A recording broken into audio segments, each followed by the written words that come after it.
Bonsoir Dan et bonsoir à tout le monde et merci. Là,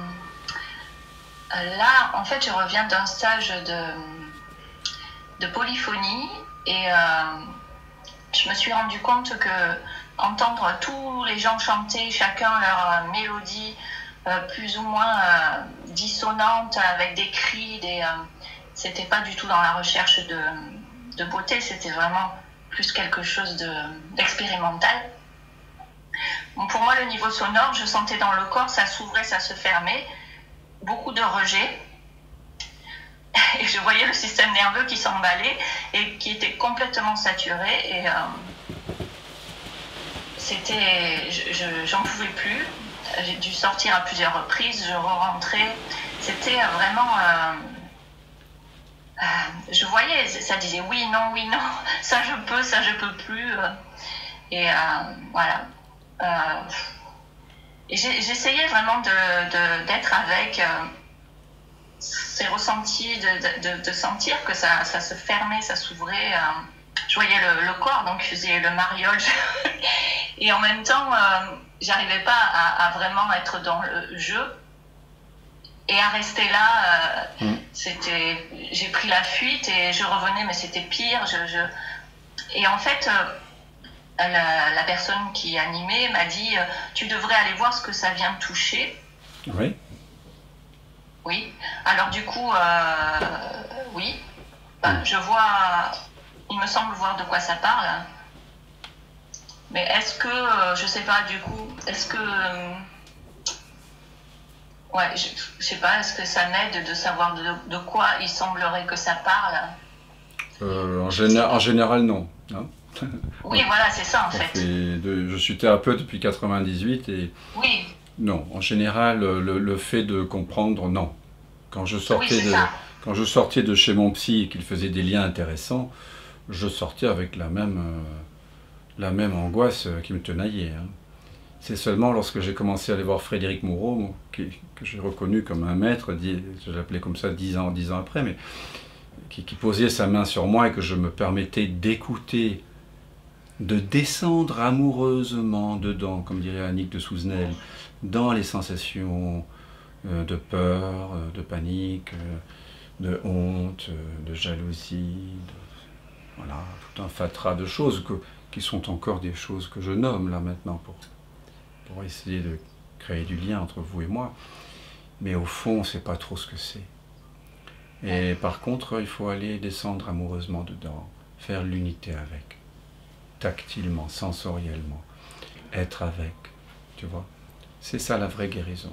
En tout cas, c'est ce qu'il me semble, puisque je vois que ce qui nous fait souffrir, c'est l'histoire qui est mise dessus. C'est l'histoire même, c'est l'explication même si elle peut être nécessaire à un certain stade, si on reste à ce niveau-là, ça maintient certaines couches. Ça empêche de goûter pleinement. Tu vois? Oui, là, il n'y avait pas, je mettais aucune histoire, c'était juste, j'observais les réactions du corps. Et il faut plus que les... alors si tu les observes, il faut les observer sans aucun désir qu'ils partent. Oui, mais là, j'avais l'impression qu'il n'y avait pas vraiment de désir, c'était juste, je sentais où ça se passait, mais quand même, c'était violent, parce que ça réagissait partout. Oui, alors, il y a un moment pour tout, hein. Il y a un moment pour claquer la porte aussi, il y a un moment quand ça devient trop difficile, on s'en va, et c'est juste. Et après, à contre-temps, on s'assoit, quand les amis sont partis, quand la fête est finie, quand on n'a pas trop bu, pas trop fumé, voilà, on est seul avec soi-même, la télé est éteinte, il n'y a plus de vidéos de non-dualité, on s'assoit et alors là, on entre en intimité, tu vois, avec ça, et la difficulté, c'est d'être avec cela, sans vouloir que ça parte. En général, on entre en intimité avec une sensation parce que plus ou moins on a compris que ça dissolvait. Ce qui est vrai. mais seulement quand on reste avec sans aucune volonté, comme je disais tout à l'heure. Tout l'art de la thérapie non duelle, de la reconnaissance de qui nous sommes, c'est de pouvoir rester avec nos zones d'ombre, avec ce que nous ne sommes pas, avec notre réactivité, nos inquiétudes, notre stress, comme si on devait toujours être avec, pour toujours. Il n'y a pas de sortie. On doit, l'acceptation dont on parle ici, c'est une acceptation qui n'y a pas de projet derrière, il n'y a pas d'attente. Si j'attends que ça parte, ça y est, c'est mort déjà. Si on se sert de ces outils de non-dualité auxquels on s'invite ici pour faire du développement personnel, oui. Ça y est, on est à nouveau pris dans le film, quoi. Donc, ce que tu me racontes, ça me rappelle une fois, il y a 25 ans, j'avais eu le souhait de faire de l'harmonie, parce que je composais, et on m'avait dit, si tu apprends l'harmonie, tu ferais des compositions beaucoup plus intéressantes que celles que tu fais déjà. Et il y a une amie comme ça qui m'a donné un soi-disant cours d'harmonie, mais sans pédagogie, et je voulais tellement comprendre, mais elle allait trop vite pour mes capacités de compréhension, que j'ai eu carrément un malaise vagal. Et je pense que vous avez tous vécu ça plus ou moins, quand votre attention a été submergée. L'attention est submergée, l'attention c'est un geste de volonté quand même, de direction. Hein, il y a une direction attention, c'est une tension vers. Et donc on ne peut pas se tendre indéfiniment dans plusieurs directions en même temps. On peut, dans une certaine mesure, gérer plusieurs choses en même temps. Mais on a chacun notre limite physique. Et quand on doit gérer certaines choses, et qu'on veut, surtout, tout gérer en même temps, à un moment donné, on peut avoir ce qu'on appelle un burn-out. Oui, c'est ça. Voilà. J'ai eu un mini burn-out qui a duré un quart d'heure, une demi-heure. Mais être simplement conscience, sans rien vouloir, ça ne fatigue pas. Donc il y a un apprentissage, bien sûr, ici en satsang, on est entre amis qui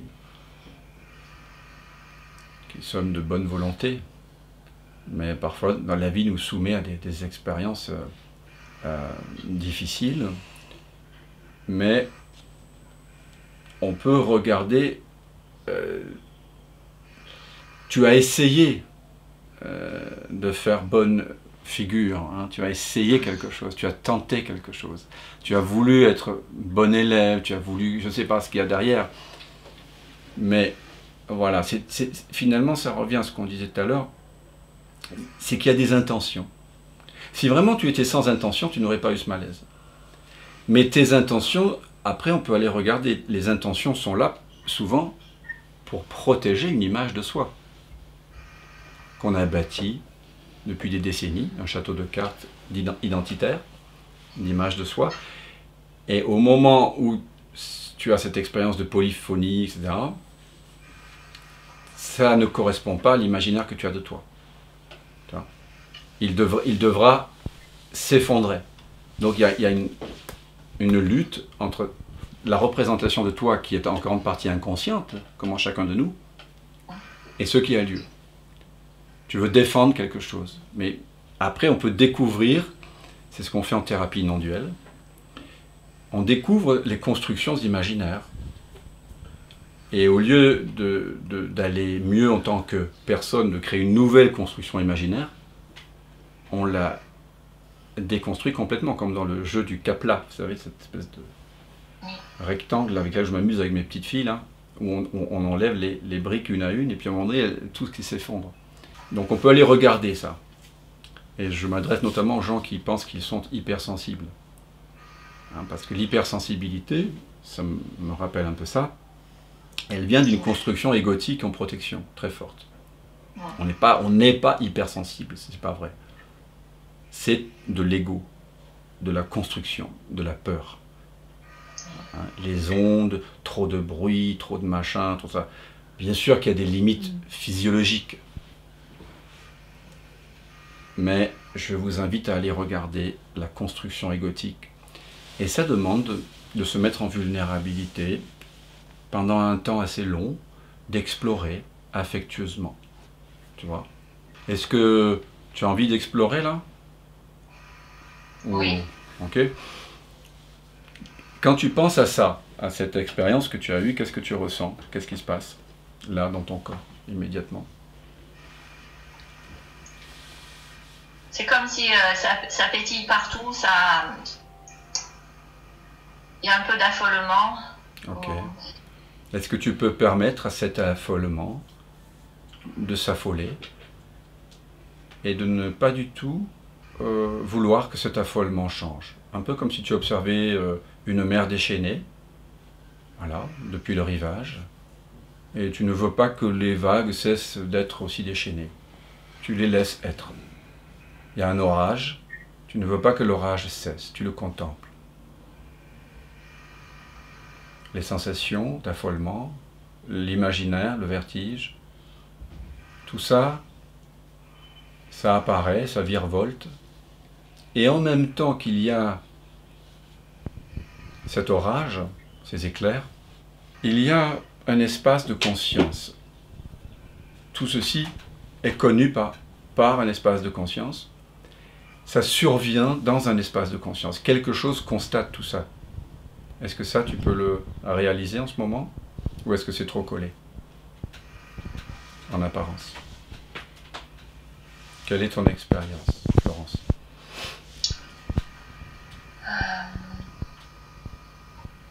Est-ce que tu as le pressentiment que tout cet affolement survient dans un espace qui est plus vaste que l'affolement et qui, lui, n'est pas affolé? Qui est simplement conscient? Oui. D'accord.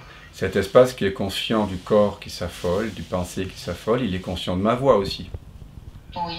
Est-ce que c'est le même espace? Est-ce que tu serais d'accord pour dire que c'est un espace de connaissance par lequel les sensations, les bruits, les couleurs, les pensées sont connues? Oui. Ok. Est-ce que l'affolement, tu peux me décrire l'affolement?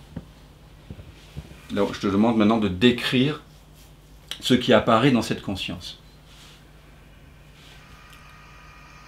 Comme des fourmis dans les mains.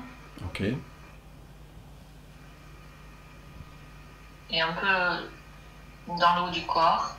Ok. C'est des sensations de contraction? Non. D'accord. Il y a des images? Non. Ok. En quoi est-ce que ces sensations sont un problème, entre guillemets? Ben, il n'y a pas de problème. D'accord. Laisse les fourmillements comme de la musique polyphonique simplement jouer leur musique. Voilà. Même si c'est une musique dodécaphonique, si les gens qui ne savent pas ce que c'est de la musique difficile à écouter. Pour une oreille même exercée comme la mienne et celle d'Alexandre, qui est encore plus exercée que la mienne. Mais voilà. Parfois, il y a plusieurs orchestres qui ne sont pas accordés ensemble, qui jouent ensemble dans notre corps. Ça arrive souvent quand il y a une crise de panique, un affolement. C'est comme avant les crashs d'avion. Tous les baromètres, les trucs s'affolent. L'autopilotage, il n'y a rien qui fonctionne. Ok. Mais vois que quelque chose n'est pas en train de se cracher là. Il y a quelque chose qui est stable, qui est juste présent. Et qui est conscient aussi. Et chacun d'entre nous, nous pouvons prendre conscience que quels que soient les phénomènes, les sensations, les perceptions qui surgissent en nous, cette présence que nous sommes n'est pas réellement colorée. n'est pas abîmé ou agrandi ou amoindri par des pensées positives ou négatives, des émotions ou des sentiments, des sensations. Mais cette présence a déjà permis l'apparition-disparition des pensées, sensations qui sont présentes ici maintenant. Est-ce que tu as conscience de cela? Il y a quelque chose en toi qui ne change pas pour que tu puisses percevoir tous ces changements qui sont en train d'avoir lieu, quelle que soit leur vitesse apparente. Quelque chose en toi ne bouge pas. Est-ce que chacun d'entre vous, vous sentez cela? Vous savez, Nisargadatta Maharaj, il disait « Découvre en toi ce qui ne change pas ». C'est simple. Il y a quelque chose en nous qui ne change pas. Alors que pourtant, le monde change, les sensations changent, le cœur bat, le souffle inspire, expire, les pensées vont et viennent, la transpiration a lieu, la douleur, elle se manifeste comme un éclair qui apparaît, qui disparaît, l'orage est là, et pourtant, quelque chose est conscient de tout ceci, ne change pas. Tu le vois ça? Alors si maintenant tu demeures là, tranquille, comme disait Ramana Maharshi tout à l'heure, dans cette tranquillité qui est ta vraie nature tout simplement, c'est pas quelque chose que je te demande de faire, c'est pas quelque chose que tu pourrais faire d'ailleurs, hein. C'est quelque chose qui est, c'est ce que tu es profondément. Si tu te souviens que tu es cela qui ne change pas, que se passe-t-il avec les fourmillements et tout ça? Avec la danse des sensations, avec la danse de l'imaginaire, des sons. Ben, je les sens quand même. Ah oui, oui, mais bon, ils sont là, oui.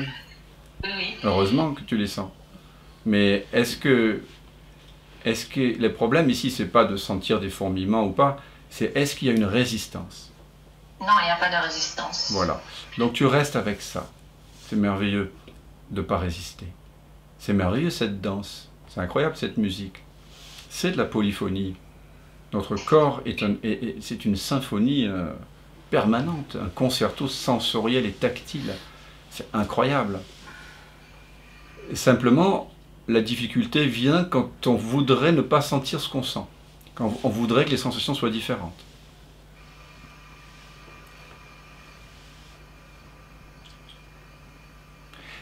Si je reprenais la phrase de Ramana Maharshi de tout à l'heure, je pourrais te dire, et on pourrait se dire chacun d'entre nous ici, quelles que soient mes sensations dans l'instant, elles ne peuvent pas être différentes de ce qu'elles sont, quel que soit mon effort pour l'éviter. Que ce soit de la souffrance, du plaisir ou des sensations neutres.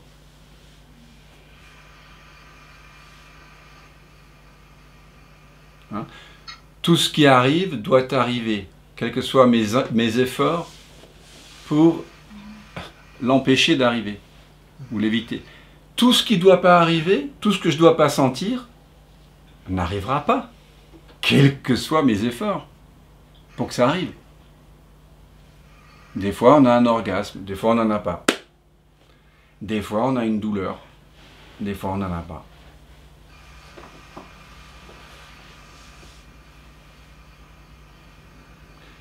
Des fois, il pleut. Des fois, il fait beau. Mais il n'y a personne qui pleut. Il n'y a pas quelqu'un qui fait beau. Et il n'y a pas non plus quelqu'un ici qui pourrait réellement résister, changer la douleur. Car est-ce qu'une pensée peut s'opposer à la douleur? C'est la psychose, ça, de croire ça. Je sais que il y a cette dinguerie là de la pensée positive.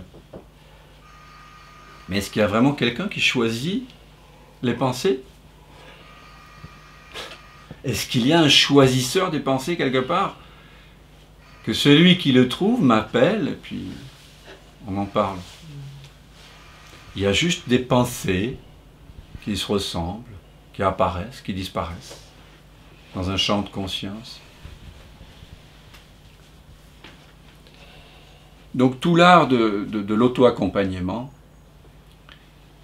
c'est d'être avec, sans jugement, sans pensée. Être avec. Comme si ces fourmillements devaient toujours être là. Voilà. Et comme ça, tu vas trouver un accord avec la vie, avec ton corps. Tu vas t'accorder à ton corps, il va être content.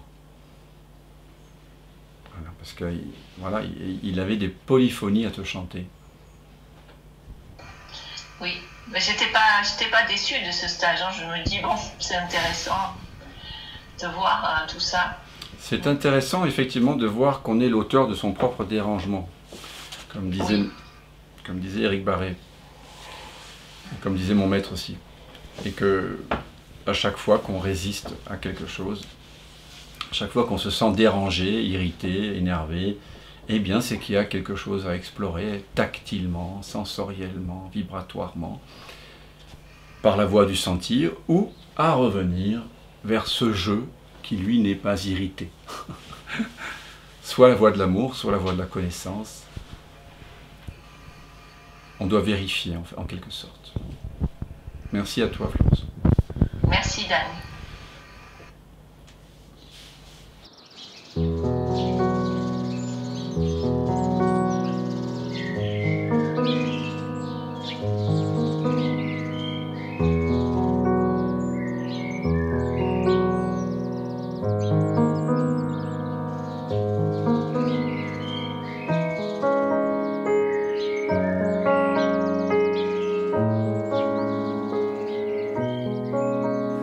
Trods alt det du har båret og alle dine kors, trods livets hårde slag og alt det der var såret, fandt du altid sjov og glæde i livets små mirakler.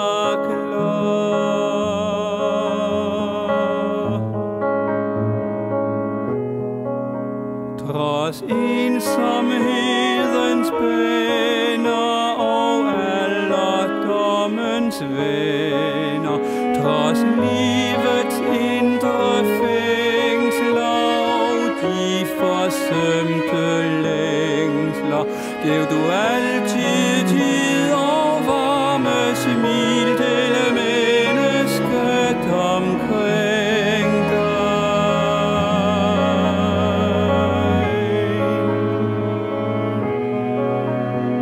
Hvis livet er en gåde med ufødte sekunder, så drikker du af himlen og flagrer i det blå.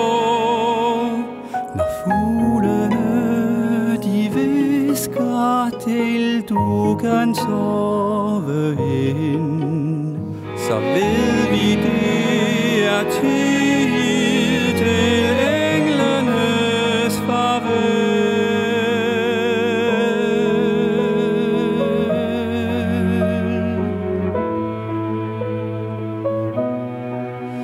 Du lærte os at klovne, du fik os til at grine.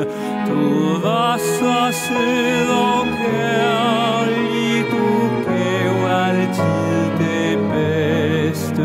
Du var den allerbedste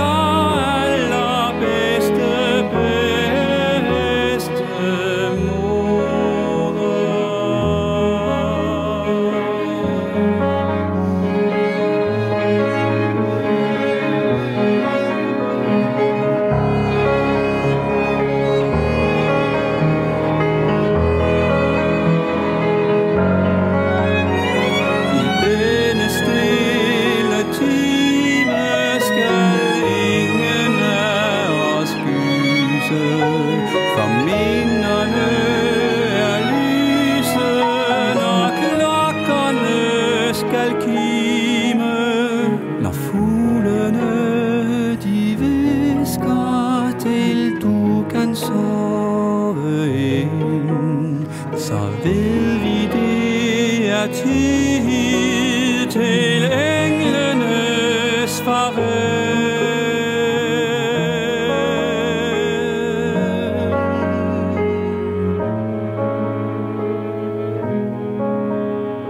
Livet har du fået, livet har du givet, livet har du levet, smerterne er gået. Du elskede dine kære, vi elsker dig.